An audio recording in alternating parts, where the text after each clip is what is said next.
Hello everyone, welcome to Scorched Earth Toys at anymoon.com's review of Arcadia's 160 VF-1 30th Anniversario version. That's the last time I'm going to try to say it in Italian. We'll call it the 30th Anniversary Edition going forward. As you look at it, you might be thinking, hey, that looks like a Yamato V2 VF-1 toy, but with a very cheap stand and a little placard holder. Well, you'd be correct. That's essentially what this is. Yamato is gone, Arcadia is here, and Arcadia has given us a VF-1 toy using the Yamato mold they purchased. What happened to Yamato? I'm not really going to cover that here, as I would be largely speculating. Lots of rumors about, but in the end it seems like it won't matter that much because Arcadia is run by many of the people that worked at Yamato, and they seem to be dedicated to giving us more Macross releases going forward. You may remember that Yamato gave us a VF-1S Hikaru shortly before shuttering its business for about 10,000 yen.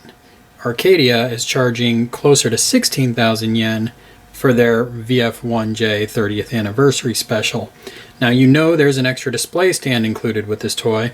Also included are the option parts that were included with that 10,000 yen VF-1S Hikaru. So why the bump up in price? Obviously this VF-1J toy has a pretty exquisite paint scheme. Well, I don't know, maybe exquisite isn't the right word, but a very intricate paint scheme. The other big change here is the box the toy comes in. It's roughly the same size as a standalone VF-1 was from Yamato, but now it has a sleeve on the outside that has beautiful Tenjin artwork. And then within that sleeve is a box that has the flip-top collector's lid that I missed in later Yamato releases. For those of you unfamiliar with all the goodness of the Yamato V2 VF-1 toys, I'll go ahead and run through the features with this Arcadia VF-1J. Now, as you can see, the toy features hard points on the wings and a gun that collapses and stows in fighter mode. You have integrated landing gears, including an articulated tow bar in the front, and the 3-panel rear landing gears.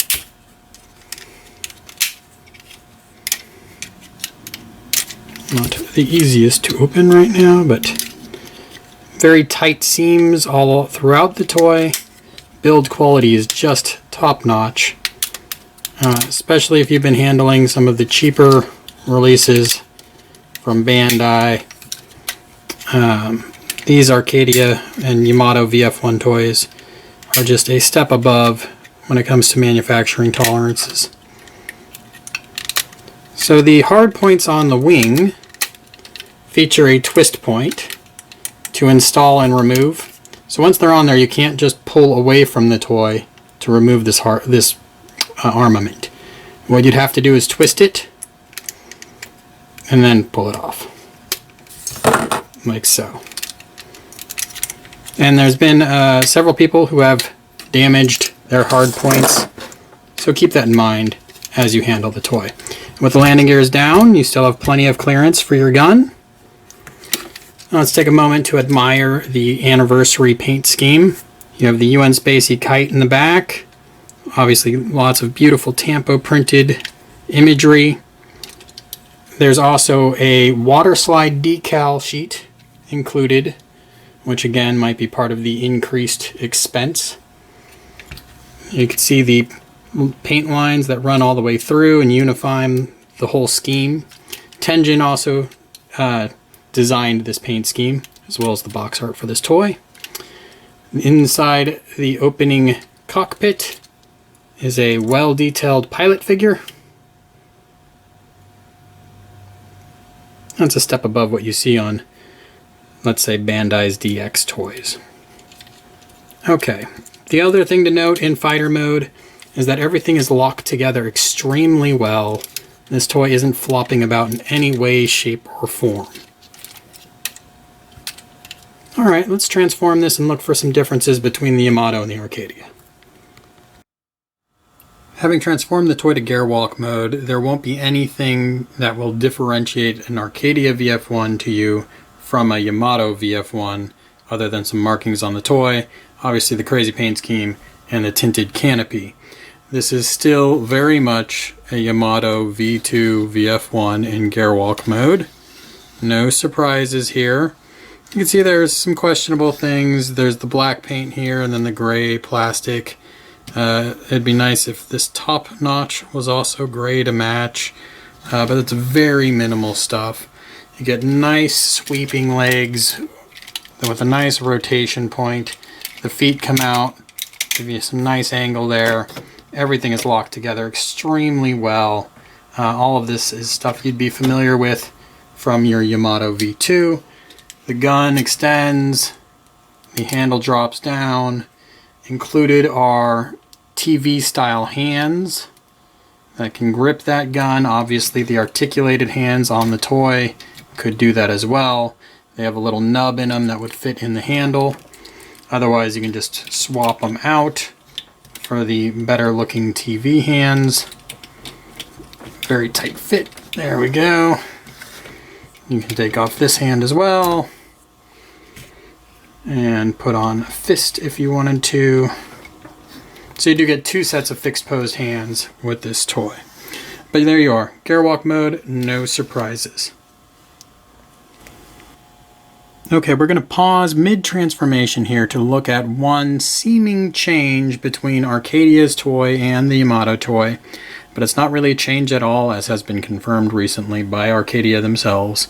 The paint job on the metal parts of the Arcadia toy is much better. It's nearly perfectly matched to the plastic around it. So this part here is metal, this part here is metal, this part here is metal, but you couldn't tell just by looking at them. On the original Yamato toys, they didn't paint match nearly as well, so people speculated that this was actually plastic now, including myself. It's not, it's still metal. It's just Arcadia has done a much better job of painting the parts. Arcadia is soon releasing a VF-1S Fokker, so time will tell if that same care of paint applies to reissues of previous Yamato toys, or if it was just something special for this obviously intricately painted 30th anniversary edition.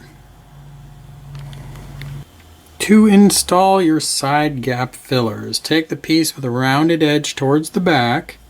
There's a clip that holds the swing bar, hips, and fighter mode right here.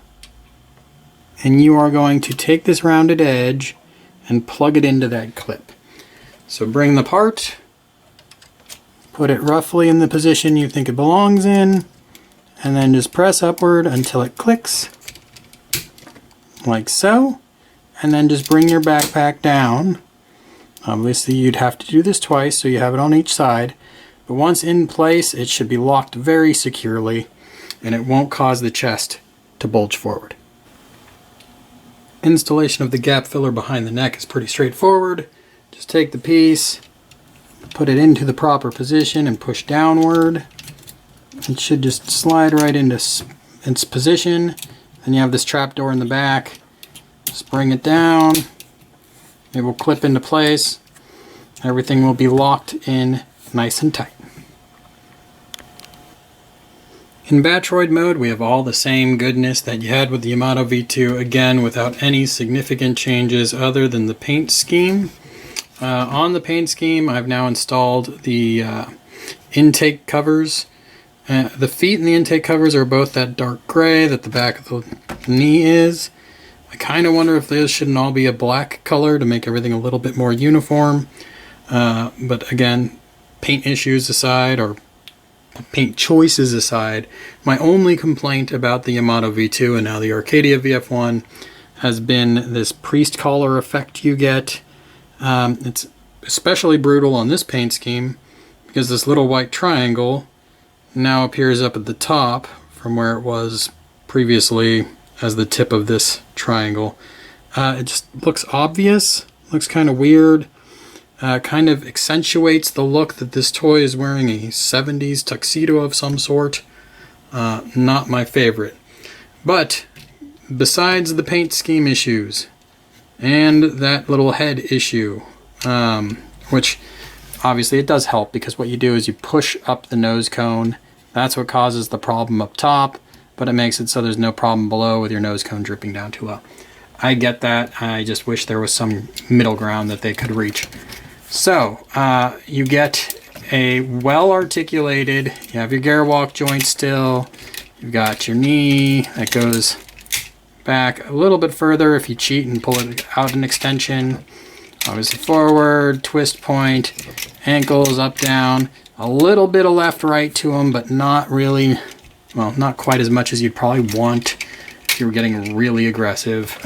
You get your double jointed elbow, which is nice. You get a twist point at the bicep. You have shoulder articulation. You have a ball joint up at top, plus a flap that comes out to really get your arms crazy mobility. Obviously, the fists plug in so you can rotate them around, and your head does whatever you want. There is no waist articulation. Thanks to the leg and arm articulation, you're probably not going to miss it that much, but it is worth noting. Alright, so there is one last option part to tell you about, and that's if you remove this neck filler piece, you have a chair, a pilot seat, and a base, so you can simulate the scene in SDF Macross where Hikaru crashes into the building and then peers out from his VF-1D by going up through the gate behind the Battroid's head, like so. Obviously, if you've got your pilot stuck inside when you've transformed, you're going to have to pull him out to put him into that seat. For your additional 6,000 yen, what do you get? A better box, a better instruction manual, water slide decals, and a very basic stand to use in fighter mode only. It won't do anything for you in Battroid mode. Is that enough to warrant a purchase at this price? I think it really probably should just come down to is, do you like this paint scheme? Obviously, the Yamato V2 VF-1's very good toys. That continues with Arcadia. No problems there. If you don't like this paint scheme, you can hold off. Arcadia is releasing a VF-1S Fokker and Hikaru soon. Those come with a display stand that works in all modes and actually serves as storage as well. So if this isn't your cup of tea paint scheme, good news. More news from Arcadia is soon to come. In the meantime, there is no reason to avoid this toy other than hatred of the paint scheme. Alright, thanks for viewing.